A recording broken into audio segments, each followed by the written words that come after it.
There are other whispers, if you listen closely enough.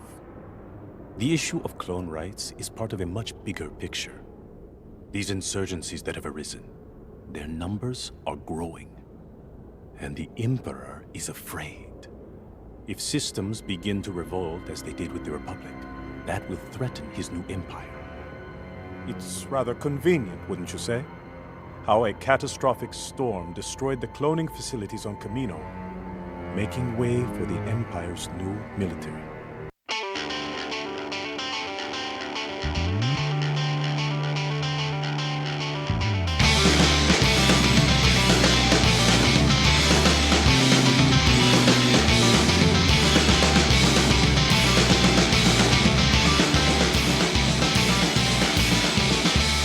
You could call upon the seas to outclean your enemies. Would you watch the innocent casualties? I bet you'd be safely at home, shielded from this bloody control, drinking from the power in your hand.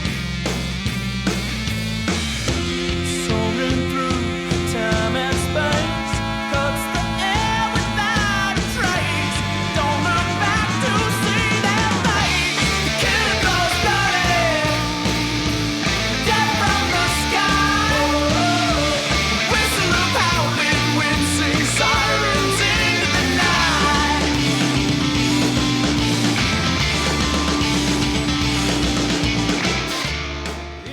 Oh, greetings, Bucketheads.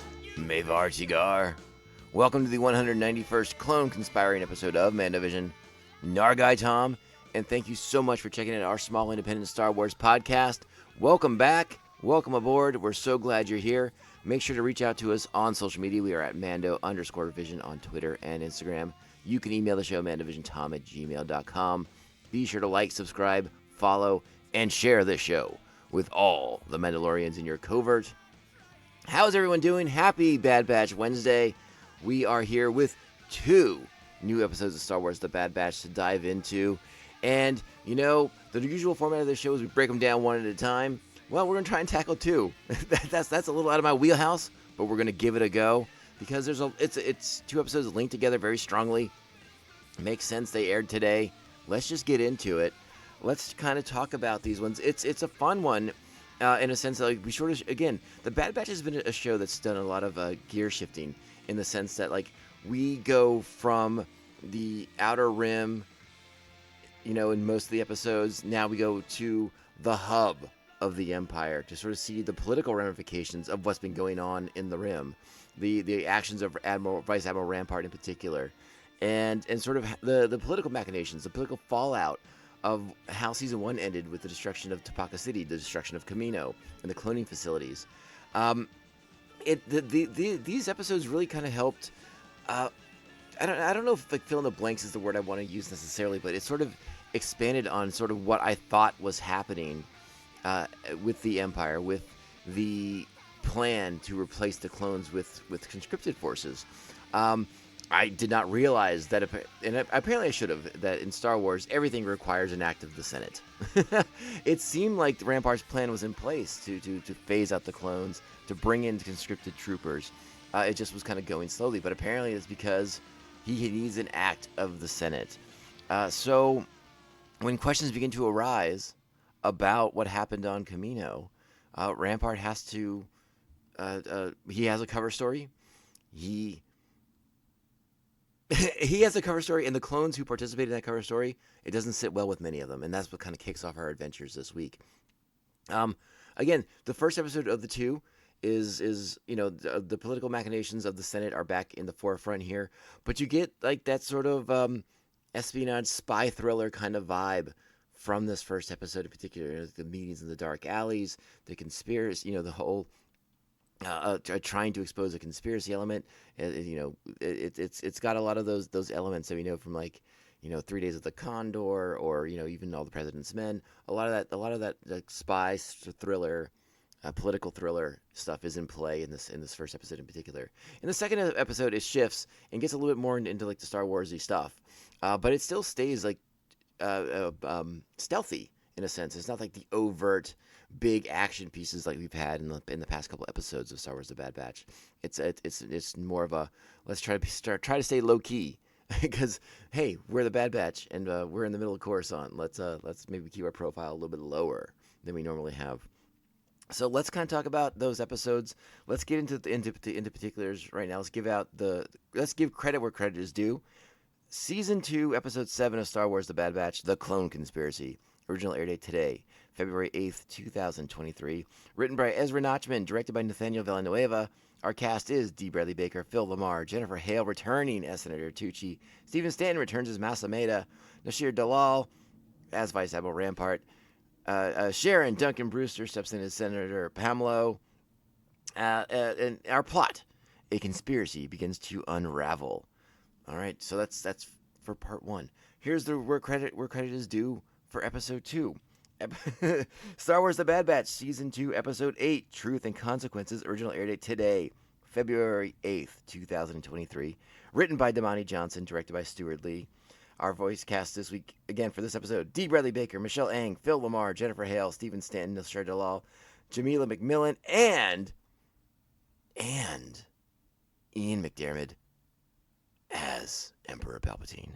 That's pretty cool stuff. And our plot for this one, brought into a risky mission, the Batch must use stealth to survive. All right, so we're going to try and take these episodes in order in the conversation, and we'll do our best. We're going to do our very, very best to make that, to show that they are separate. But I want to make sure we got the credit where credit is due section out now, because you know how I tend to go. I tend to go from one to the other very quickly. So, there it is. All right, let's get into the episode proper. You know what that means. It is time. Strap on your buckets. Let's go. I spoke to a clone who claimed Rampart gave an order to attack the Kaminoan cities. Did he offer proof? He said he was assigned to the ship that opened fire. If we can convince him to testify. Where is the clone now? In hiding. My guards are out searching. Be careful, Ryo. You may not be the only one looking for him. Oh, she's definitely not, as Rampart has his own shadowy assassin hunting the streets of Coruscant, the dark alleyways of Coruscant, for the clone who's willing to talk.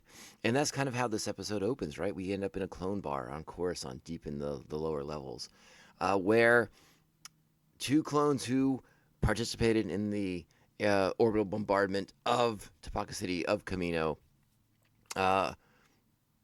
One of them is trying to bare his soul, if you will, cleanse his conscience, because he's trying to convince his buddies, like, hey, we did a bad thing, and we're gonna put this out there. The Kamino was our home, and we destroyed it under the orders of Vice Admiral Rampart. And what they're finding out is it's illegal orders, because Rampart had no authority to destroy that facility, at least not as far as the eyes of the Senate go. And that's sort of like where we have to sort of realize this is Star Wars, all right?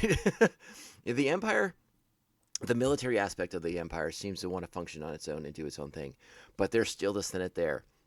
You know, that's one of the big things. It's sort of a low-key moment in Episode 4 when Tarkin arrives on the Death Star and says, you know, that the Emperor's disbanded the Senate finally. And it's I'd like to see where we get to that point where he can disband the Senate and it not cause the upheaval that you would imagine it would.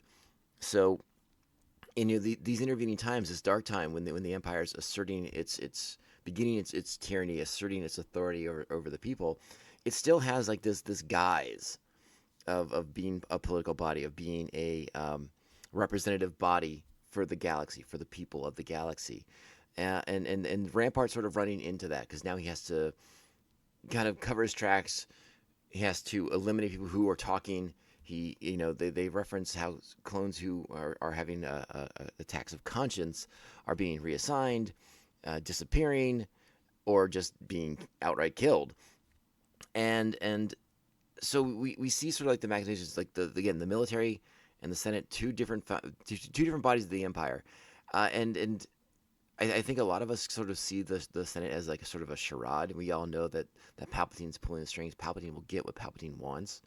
But the ways in which he goes about this, we've seen similar machinations like this when Palpatine was still just Chancellor Palpatine at the time of the Clone Wars. We've seen episodes like this where conspiracies would come out, and it was actually what he wanted.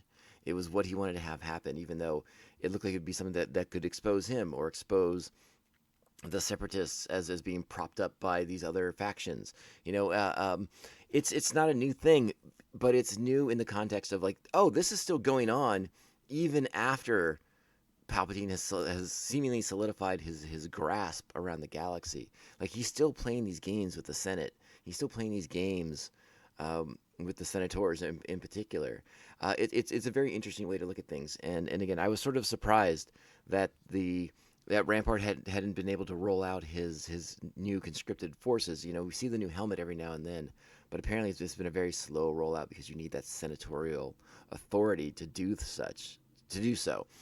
And then again, we're getting misappropriation of fun talk. That's mostly in the next episode. But the political Star Wars stuff is here again, and it's really enjoyable. Like I said, it has a real 3 Days of the Condor kind of thing going on in it, all the President's Men kind of thing going on in it, and it makes for a really strong episode.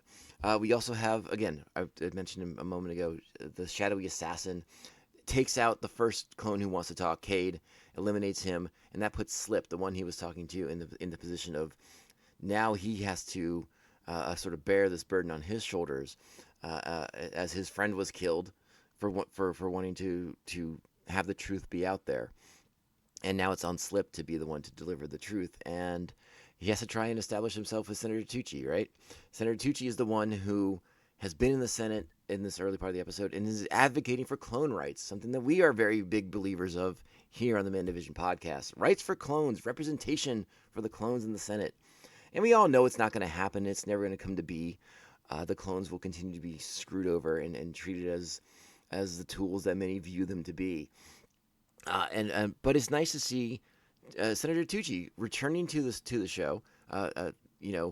We meet her as a junior senator back in the Clone Wars and see how she's survived the tumultuousness of the Clone Wars and now this time of the Empire, and kind of see how she's grown, and she's made the clone rights an issue of hers as she kind of wants to become the advocate for the clones in the Senate, since they don't have one for themselves right now. And so she's trying to rally the clones to tell her what they need so that she can go to Rampart and get them, retirement packages and severance pay, and I would assume some kind of comprehensive health care would be nice for a clone, especially one who's going through advanced aging, or accelerated aging, excuse me.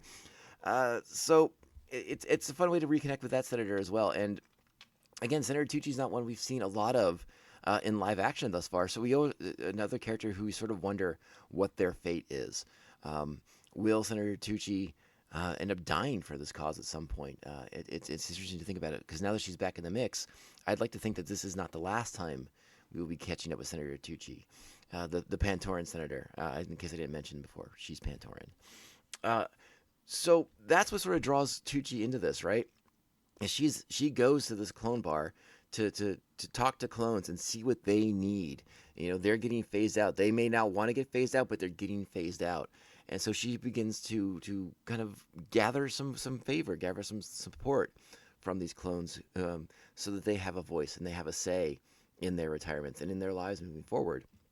And that's when Slip reaches out to Tucci and begins to tell her about what happened on Kamino, about how Vice Admiral Rampart is covering up his tracks, and there was no great storm that wiped out all the cities of Kamino. And again, they sort of talk about it. They don't talk about it because it's Star Wars, but and again, it wasn't really highlighted strongly at the end of the first season.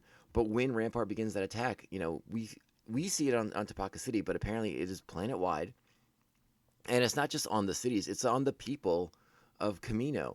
So they are essentially committing a genocide.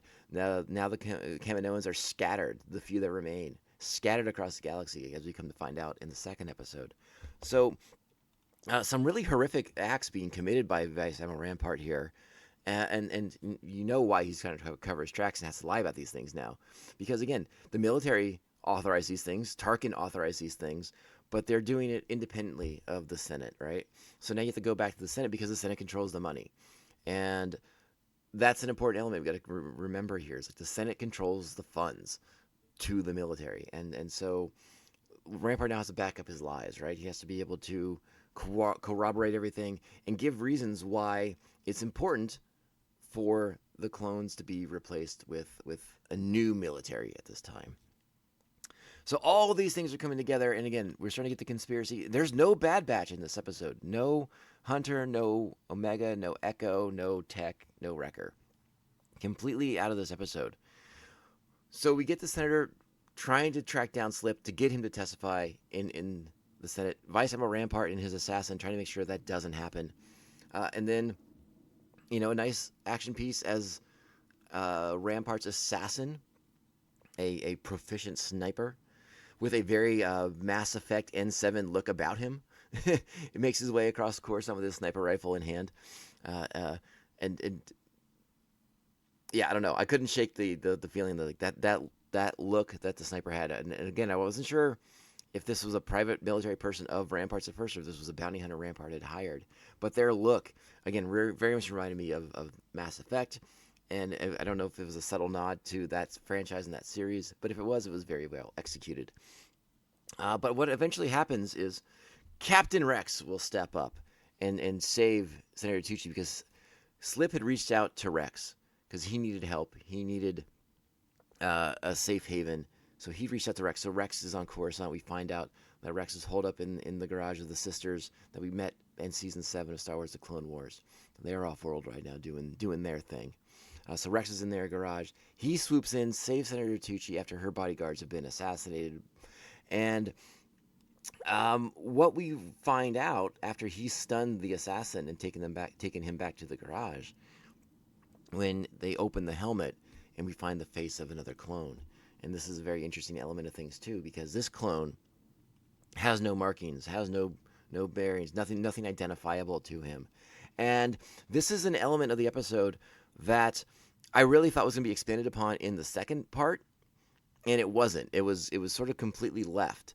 I was left with a lot of questions about this character who went unnamed. Again, just has a very unique look, is working directly for Rampart to eliminate loose ends, essentially, which, is sort of interesting. You might have thought Crosshair would have been an ideal candidate for this position, but apparently not. We have more of a disposable character that sort of hinted at bigger things that don't come to fruition. I had so many questions. I was wondering if Rampart was, some sort of like doing some sort of programming on clones to make them into his personal assassins, his personal hit squad, something along those lines. I had wondered if he had his own little secret militia of of clones being developed to combat the Bad Batch. I had so many questions, and I got zero answers to it, because basically this clone just identifies himself as a true believer in the cause. Oh, I'm assuming that means the Empire, and then takes the Star Wars equivalent of the cyanide capsule and eliminates himself, which is, again, a very, very neat scene, very dramatic scene, and I think it took Rex by surprise when he does it. But we're sort of left hanging in the lurch here, not knowing what this clone's deal is, or if he's just some hardcore, hardline Imperial believer, and Rampart removed him from the system so that he could operate extraneously, doing his bidding without having other duties to conflict with. So a lot of questions on that front. And I wish they had explained that more. I really, really do. And it's at that point that the episode essentially ends in a very dramatic fashion with another very dramatic score by Kevin Kiner, who I think's just been knocking out of the park this season with picking very tonally appropriate scores for every single episode of The Bad Batch thus far. Watching that credits sequence, I just let it roll because I was enjoying the score. I thought it was awesome. And that gets us into our second episode. What do you need, Rex? I'll explain everything when you get to Coruscant. Coruscant? That's a big ask, Captain. Why? What's on Coruscant? It is the galactic capital, and thus the heart of the Empire. But the Empire thinks we're dead. They won't be looking for us. I'd like to keep it that way. It's a covert mission. A simple data extraction, but a crucial one. I'll send over a flight plan to bypass Imperial security and coordinates to a safe landing zone. We're on our way. So we've called in the Bad Batch. It's time to go to Coruscant. Rex is going to put them to work retrieving that backup data that Slip had saved in the backup memory on Vice Admiral Rampart's ship. And it's time to recover that information, and they're going to use it to expose what's going on in the Senate. And it's a great plan, right? We're all like, yeah, that sounds like a cool plan. But we know there's going to be some sort of monkey wrench, right? Like, what's going to be the monkey wrench? We'll get to the monkey wrench. But this is a good episode. It's both episodes are really great. It's a great two-parter. I didn't put a number of buckets on the first one just yet. This second one is stellar stuff. And I sort of hesitate for my talking points because I don't have a ton of them, because it's just a fun one to go along with the ride. The batch is recruited. They come to Coruscant. Rex shows them the dead assassin clone that has no markings, no identification. Again, I sort of thought there'd be more to it than that, but they just sort of use that as a stepping stone, as a launching point for the rest of the episode, to show that there's a conspiracy afoot here. So the batch needs to retrieve this information so they can bring it to light, so they can show the Senate what Rampart's been up to, what he's done on Kamino. And it sort of fosters, again, this belief that the senators are going to be able to actually do something, that they actually have some sort of power in this new empire of Palpatines. And what we are cruelly reminded of at the very end of this episode is that they do not. Even when you think you're doing the right thing, the wrong thing is going to end up happening. Like the result you don't want is still going to occur, but in a very different way than what you had initially envisioned, because it's Palpatine's will, it's Palpatine's empire, and it's Palpatine's galaxy at this point, and there's no one to stop him. Again, for every virtuous senator that's out there, there's 10 aligned against them in Palpatine's pockets that Palpatine controls directly or through Masameda, his intermediary in the Senate. And then that's sort of like the reminder of this episode. So the batch is on the case. They're going to infiltrate Rampart's ship and get the data. Meanwhile, Omega's going to hang out with Senator Tucci and sort of get a lesson in galactic politics and how these things are supposed to work. And, Senator Tucci's not quite disillusioned by the Empire just yet. Still, like many of the others, believes that she can be effective and that she has a role to play in the galaxy moving forward. So she's trying to teach these things to Omega and show Omega how it's supposed to be. That when you do the right thing, good things come from that. And it's by the end, it's sort of a very disaffected lesson, as again, the wrong things happen. But we get a great set piece here. The batch being stealthier than normal, trying to infiltrate Rampart's ship, get into the computer system to get that information that they need to provide Senator Tucci the evidence, because she's going to call Rampart out in the Senate here.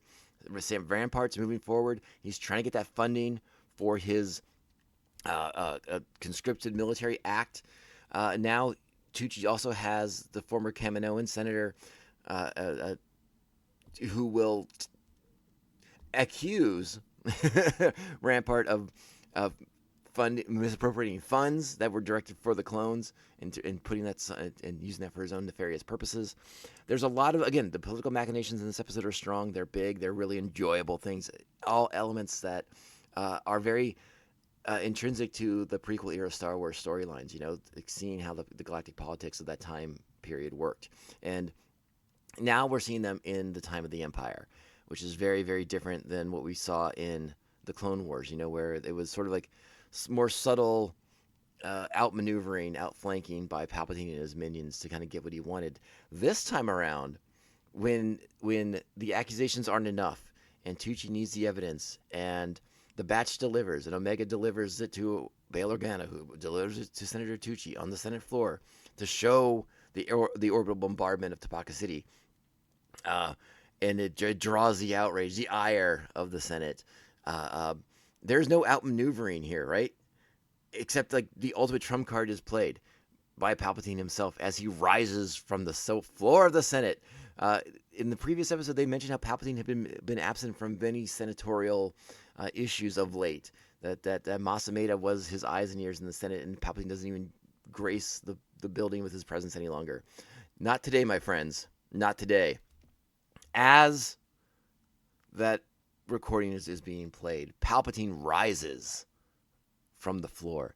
And we understand as the batch will soon understand at the end that this is exactly what he wanted, because Palpatine takes this atrocity and twists it to his own nefarious purposes, as I will play for you right now. I am deeply troubled by this recent revelation. My gratitude to Senator Chuchi for exposing a rogue element within our ranks. Many lives have been lost, but I assure you, Admiral Rampart will face the consequences for his treachery. However, he did not act alone. The fact that the clones under his command so blindly followed orders, inflicting such carnage without hesitation, gives me pause. Perhaps it is time for a change. Now, more than ever, building a strong galaxy requires protection and security. Due to the nefarious actions of Admiral Rampart and the immediacy of the bill on the floor today, it is my opinion that this legislation is our future.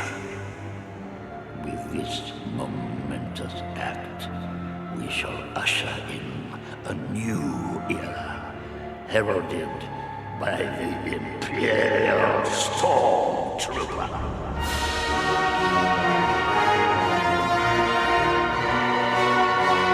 Does it get more dramatic than that score? My God, Kevin Kiner, you're knocking it out of the park, my friend. Killing it. And of course, that is the return of Ian McDiarmid as Emperor Palpatine, bringing the gravitas like has never been brought before. I really like that since the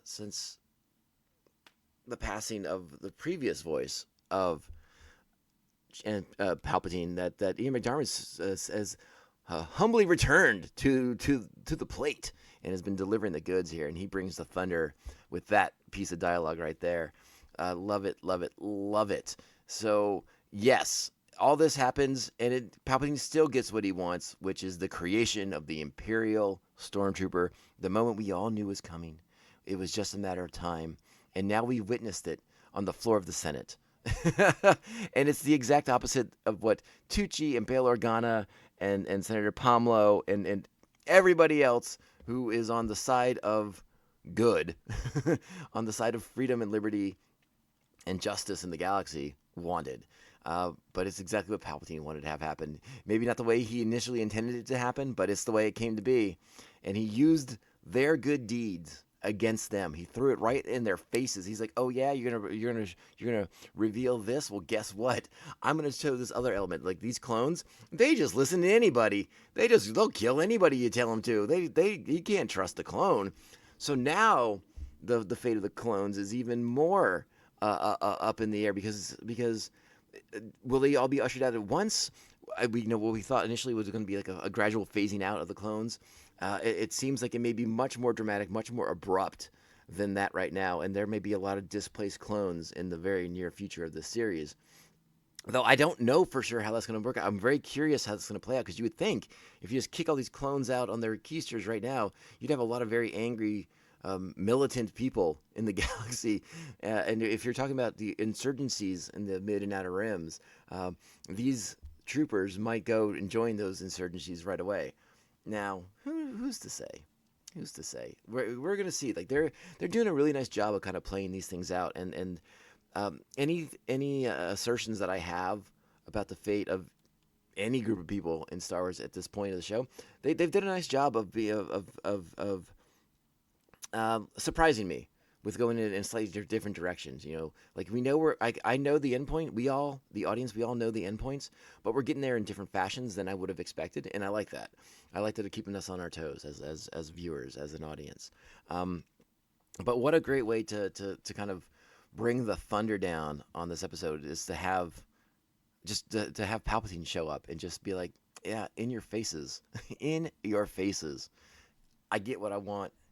You guys still think you did the right thing and you won, but I still got what I wanted in the face. In the face. This all upsets Omega, as Omega, again, young and naive, believes in doing the right thing and having the good consequences when you do the right thing. And that's just not how this galaxy works, and that's the lesson she's beginning to learn here. What we also find out, because this episode does a fair amount of time of talking about Echo, and Echo actually talking about his past, his time, with a prisoner of the Separatists hooked up to their machines being used against his brothers to analyze security, to analyze strategy and tactics. So he, being used as a pawn of the Separatists. They talk about that, and we know that Echo has been the one who wants to kind of get back in the fight. He wants to be doing more to help not just clones, but the people of the galaxy, because he sees the Empire for what it is. So Echo makes the decision, and again, I don't know if this was talked about more in the episode and I just missed it.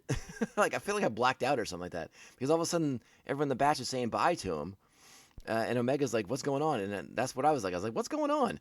But no, Echo will be staying with Rex to help, at least initially, to help clones get out of the Empire and make their way to the Outer Rim, where they are safe. Going to help them safely desert the Empire. Rex talked about it in the episode too, that it was going slow, that he was having, they were spread thin. There wasn't a lot of people helping him, so Echo's going to lend a hand.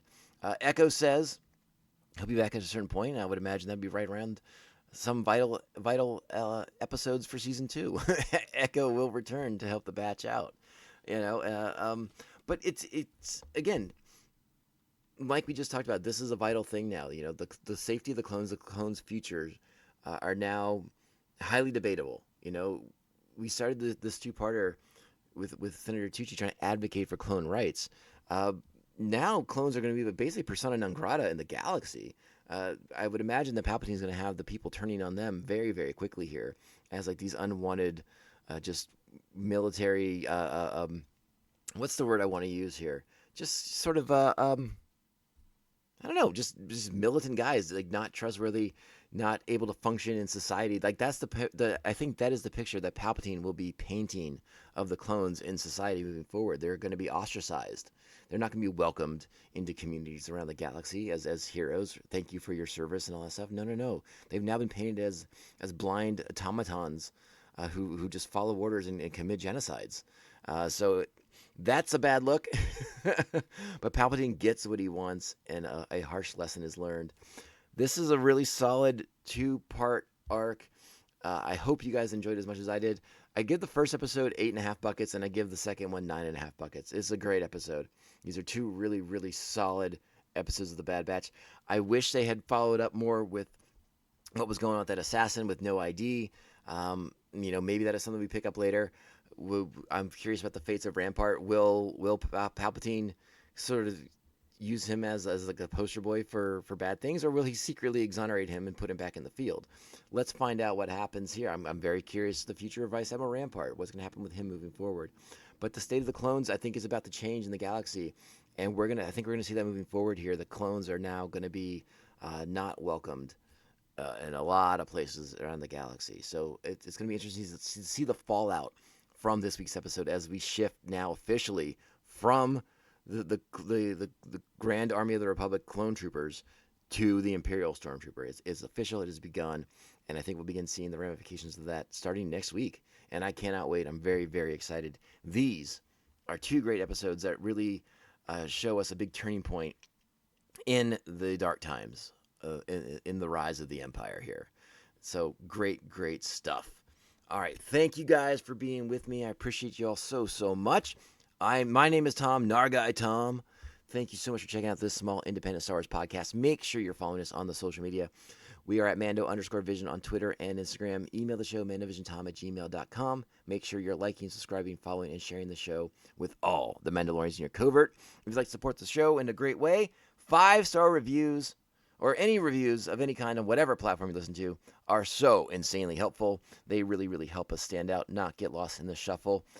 If you've not had a chance yet, please go back and listen to the Star Wars Podcast Day episode that we released yesterday. That one was a lot of fun, and we talk about a very different kind of empire than the one we're seeing now on Star Wars The Bad Batch. So check that one out. It was fun to record, fun to talk about, and I'll be posting some pictures from that specific episode up on the gram here in the next 24 to 48 hours, so you'll have some visual references as well. All right, let's get out of here. We'll be back next week for another exciting installment of Star Wars. I'm not Star Wars. We'll be back for another exciting installment of Mandovision Podcast, where we'll be talking about Star Wars: The Bad Batch, the next episode. Oh, and by the way, the countdown to Season 3 of The Mandalorian is in full effect. It'll be here in less than a month. Get ready, Bucketheads. All right, Buckethead Nation, let's get out of here. You know this podcast can only end one way. This is the way. This is the way. This is the way. This is the way. Bounty hunting is a complicated profession.